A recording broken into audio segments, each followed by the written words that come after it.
Ladies and gentlemen, a few years ago I did a video on treatment that we get by doctors, and many felt like if they had a doctor that looked just like them, the treatment was way better than doctors of another race treating you. Well, those disparities have not changed even during COVID. So this came out in the Washington Post, and it's talking about the racial disparities that are still seen in how doctors treat patients of different races, even children.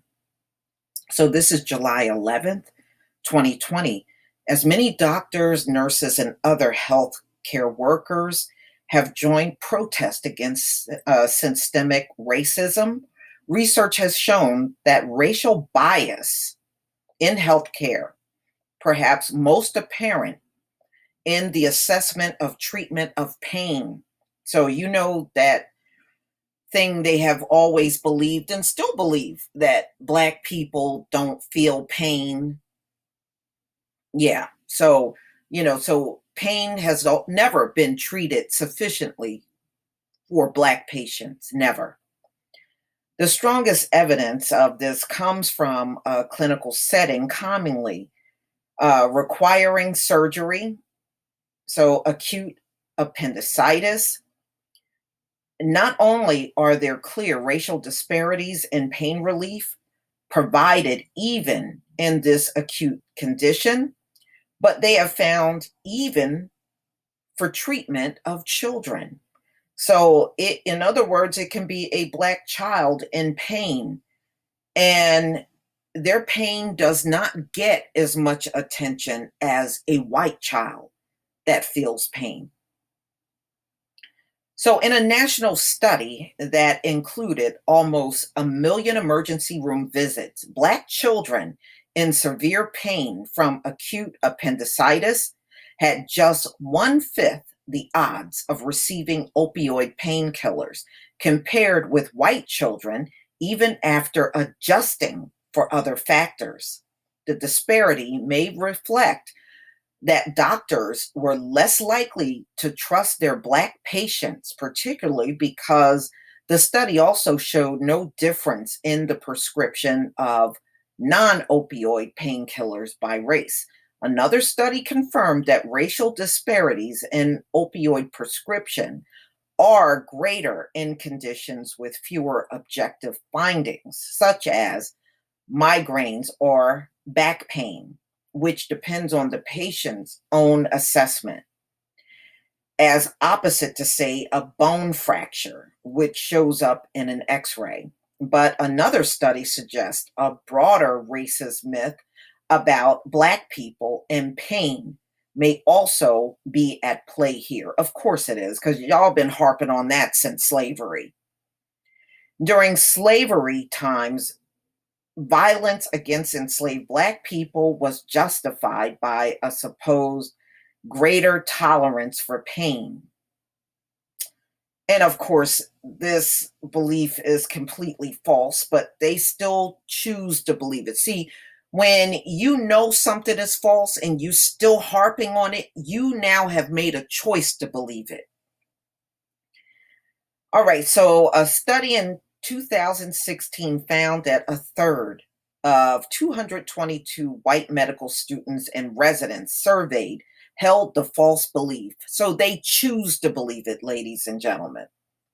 And those respondents, the study found, were also less likely to perceive the intensity of Black patients' pain and recommend appropriate treatment, because of the appraisal of pain remains entirely subjective, confined exclusively to the eye of the beholder. A doctor or nurse ability to accurately assess and respond to a patient's suffering is heavily dependent on empathy, the process that allows us to understand and share another person's emotional state. Empathy is seen as an evolutionary promoted phenomena.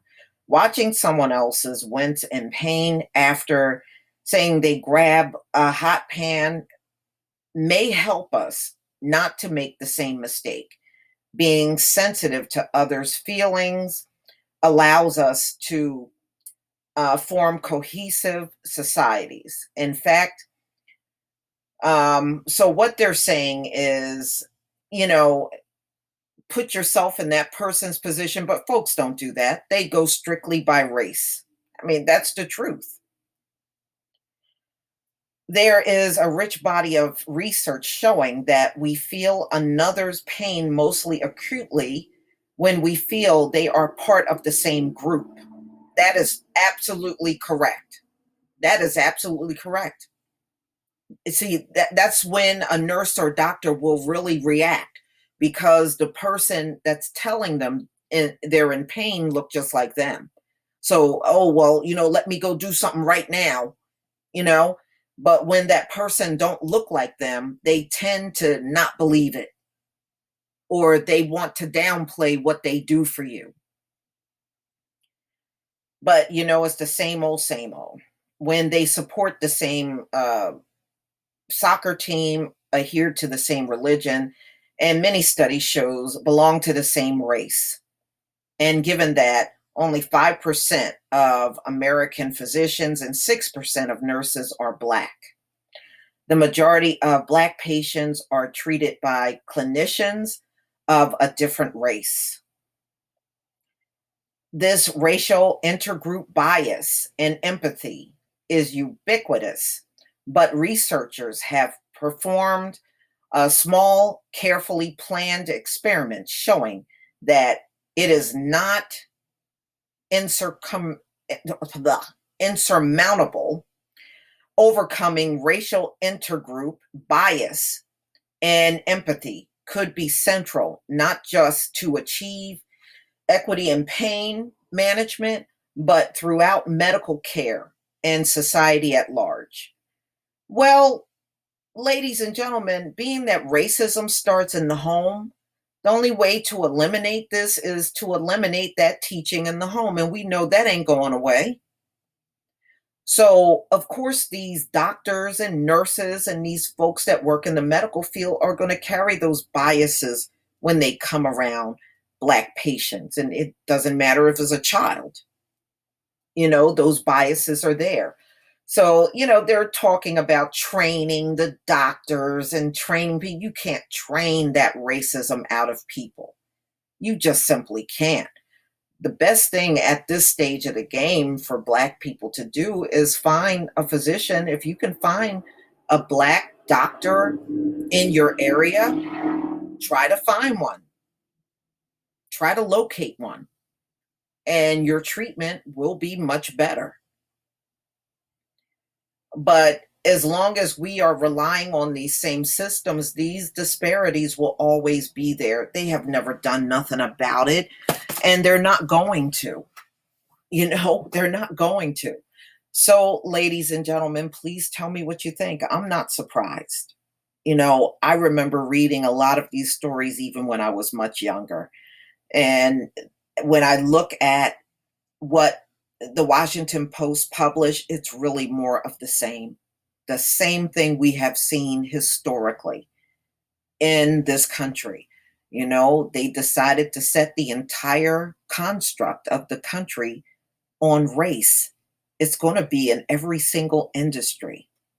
But the industries that will harm us the most is like medical, because we have a lot of people with a variety of medical conditions within the community.